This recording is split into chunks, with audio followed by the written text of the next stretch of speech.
hadalkayga de waxay ka dhigeen naag waalid caasi inaan ahay laakiin aniga ab wixii waalid caasi ahaaba luuqay soo galay aabahay intuu qoslay buu yidhi haddii ka ogiin 4 bilood dhakhtarkaygu ay soo lugaha biyo ku geliyeen oo waagu igu kaa baray gobolku igu kaa dhaceen hal maalin laga kaanasin haddii ku og yihiin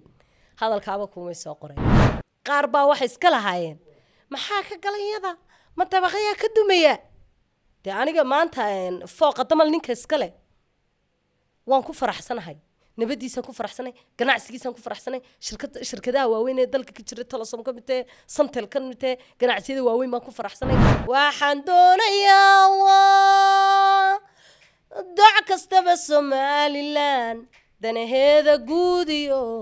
isku duubnideeda xornimada la doortiyo dusha calanka ii suran xornimada la doortiyo dusha calanka ii sudan inay sii dallaacantoy kor u durugta mooy allahayow hanaga dumin anigu waxaan ka waday macnaha hadduu aabbahay qaranka ka soo horjeedsado qofka ugu horeeya ciidanka amniga u keenaya waa aniga baan ka waday ee odhanayay horgaldaabo ciidanka nabadgelyada ku keenaya ninka siyaasiga jarjar buu ka dhiganayaa maalintu kursiga kugu gaadho waxaad hay dacsidii cagaha iskaga tirtiray أحمد وأفتبون ودابي هداي عيقالي قرطان وحادوكو قوديدا مركان قيلو دواقو محاد قرن يدوكو هستا مركان قيلو دواقو محاد قرن يدوكو هستا أحمد دايرود مادسان تاهي horta marka hore maangaabkaan ugu jawaabi maayo dadku anu waxaan noo jiray dadku inay aqal ku garaadlayaal noqdeen ya laakiin dadku waa indho ku garaadlayaal iyo maangaab ay imika u bateen sababta saa u leeyna waxay tahay anigu aabbahay san jecel cid waliba og tahay muhiimna ma ahayna dadka iska dhaadhiciyo ayagu haddii aabbayaashood 50 jiro iyo 40 jiro ku ag fadhiyaan iyo ma garanaysaa 60 jir anigu aabbahay 15 jir anigoon gaadhno 14 jira ayaan xoogayga u bilaabay ilaa abtno aan taaganahayna xoogayga xalaal oo aabbahay cunaa ma garatay alxamdulilaahi rabbil caalamiin inaan aanu aabaheed korin baan ugu wanaagsan oo reer abtigeed la soo kortay aabahay aan awlaad la koriyo gabadh yar u dhiso ilaa abtno waana wuxuu aabahay xaq igu leeyahay oo wuxuu iga barayay maaha aabahayna kelmadda iga muu qalmeyn laakiin hadalka saan u waday iyo sida de loo dhigay waxa la yiri sixir uu ka dareeyay Soomaha anigu waxaan ka waday macnaha hadduu aabahay qaranka ka soo horjeedsado qofka ugu horeeya ciidanka amniga u keenaya waa aniga baan ka waday ee odhanayay horgaldaabo ciidanka nabadgelyada ku keenaya ma raba daarahan cadcad caruurta iskuulada dhiganaysa nabadgelyada qarannimada tis qaaday cid wax yeesha taasan ka hadlayay ma garanaysaa laakiin aniga raggan boqolayaashan oo 50 igu mashquulsan iyo naagahan daalay ee tabcaanka ah horta waxa la yiri hadalintu afkaaga ku jiro amaan yahay أنا ده جانس ديسيات كه هذا شان وداني جا وحكي شيكتان لكن أنا جهبني مكادن مالي مكادن هذا الكي ده وحكي كده ناق والد عاصي أنا هاي لكن أنا جا أبو شي والد عاصي هذا ملوقي ساقلي أباي أنتو قصلي بودي هديك وجي نفر بلاد دكتور كي جوي يسول لجها بيكو جليين أو واجو يجو كبر قبل كيجو كدعين حال مال لا كان سين هديك وجيين هذا الكعبة كوم يساقرين marka alxamdulilaahi rabbil caalamiin anigu muhiim ahayna dadka iska dhaadhiciyo wallahi dadkaas ku fikir baan nahay Allah naxariistaaniga ugu Ibrahim Faaye anoo yaro ciyaala oo dhabtiisa ku fadhiya oo inantiisa iga dhaxarkayo ayaa wuxuu iga sheekay taariikhda Soomaaliland 3 jir baa la igu baray iyo 4 jir markii aan af Soomaaliga baranay taariikhda iyo qarannimada wixii loo soo maray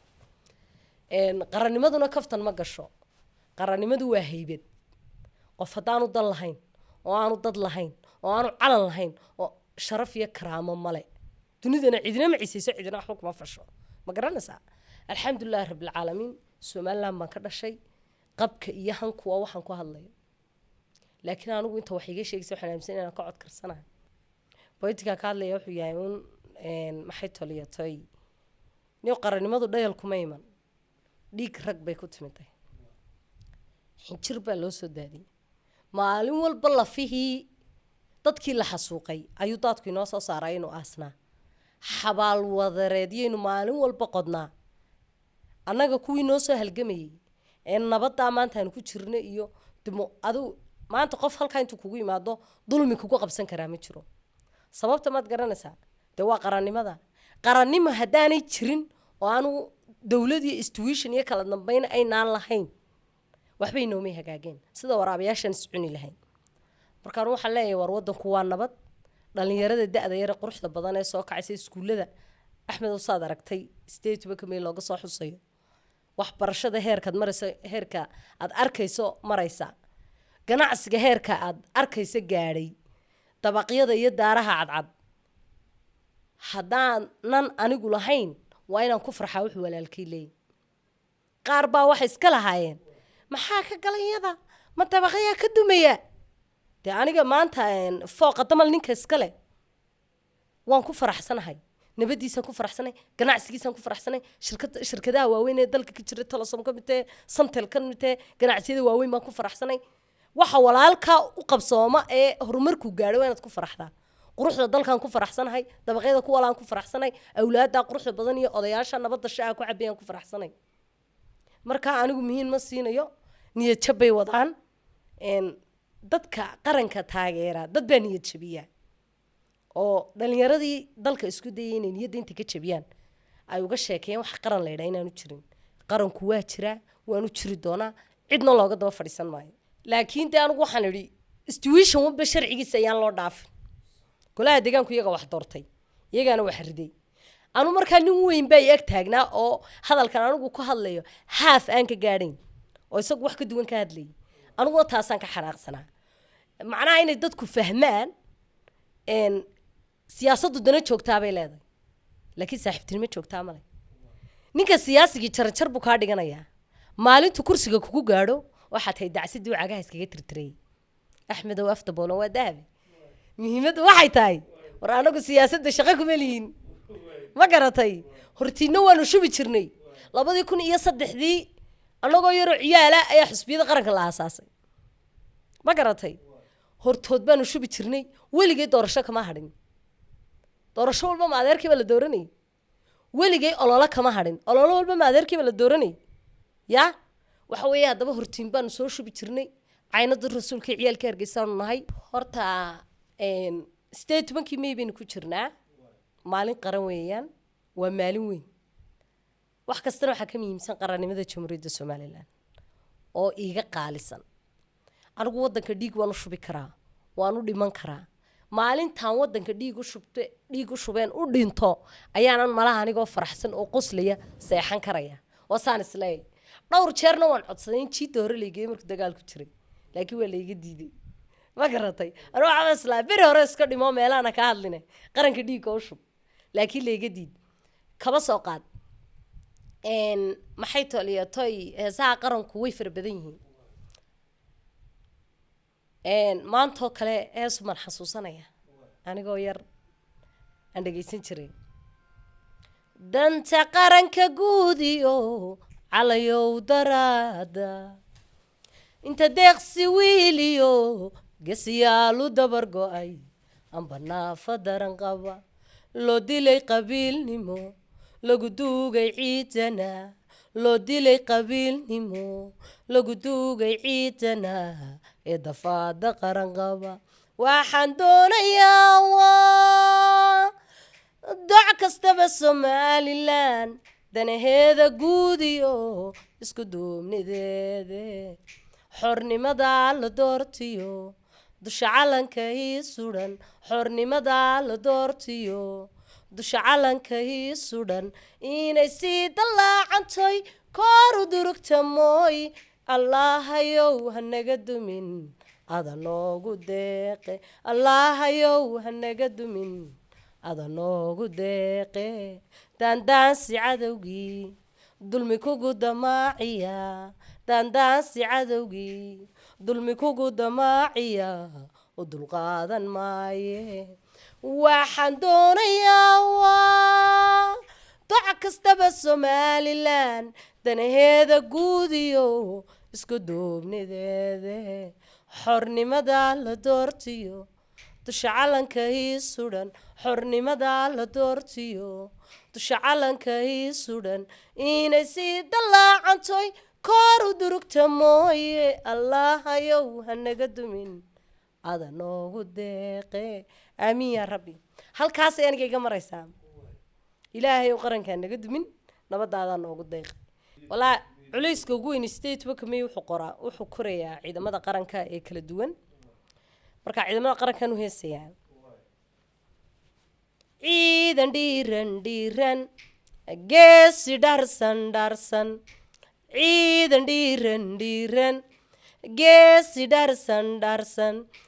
cadow dhirbaaxana caabu dhuuman dhulkiisa hooyo ku dhaadanaya cadow dhirbaaxana caabu dhuuman dhulkiisa hooyo ku dhaadanaya u dhiimanaya sharafta dhowra dhamac rasaaseed dhan uga leexan dharaar colaadeed ciidii dhaqaajin dhammow halyeeyadii waa kuwan dhammow halyeeyadii waa kuwan ciidan dhisan dhisan dhagarka waaban waaban ciidan dhisan dhisan dhagarka waaban waaban armi dhooban colu dhaqaaja dhumaha dabkulanka dhamac ka saydha armi dhooban colu dhaqaaja dhumaha dabkulanka dhamac ka saydha u dhiimanaya sharafta dhowra dhamac rasaaseed dhan uga leexan dharaar colaadeed ciidii dhaqaajin dhammow halyeeyadii waa kuwan dhammow halyeeyadii waa kuwa 30 sane hore inkastoo isi sibatoy surya odan iyo xadhig sibiq ay ku geliyeen sidii kaga maan hadhin saacadii la joogaba hadda waxaad ku sugan tahay oon kula socday garo saacadii la joogaba hadda waxaad ku sugan tahay oon kula socday garo markaan siibnay kii hore ee adiga lagu sudhay markaan siibnay kii hore ee adiga lagu sudhay calanka salantiyo suradaha quraankiyo fataxada ku sarno kii saxarka nolosheena simayadu mid sidiisa ku naceeb ruuxaad la tahay sahal kaga seexan mahiine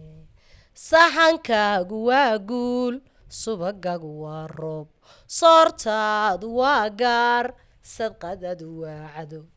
saligii rasuulkiyo saldhigaagu waa diin naxariis salaatu salaam saligii rasuulkiyo saldhigaagu waa kuwa goolka nuuga wadayo nacabka googa ku dhahaa hadday ciga le gartaan waxaad ugu goodiidaan markaan geelow dhawaaqo maxaad goranyada ugu heestaa markaan geelow dhawaaqo maxaad goranyada ugu heestaa kuwa goolka nuuga wadayo nacabka googa ku dhahaa hadday ciga le gartaan waxaad ugu goodiidaan markaan geelow dhawaaqo maxaad goranyada ugu heestaa bal markaan geelow dhawaaqo maxaad goranyada ugu heestaa kuwa gardaroona iyo garaad xume waxaan ku idhi waxaad la gablaynaysaan intaa la guclaynaysaan gunay waa guul la'aane godoon iyo ciil ku jira gunay waa guul la'aane godoon iyo ciil ku jira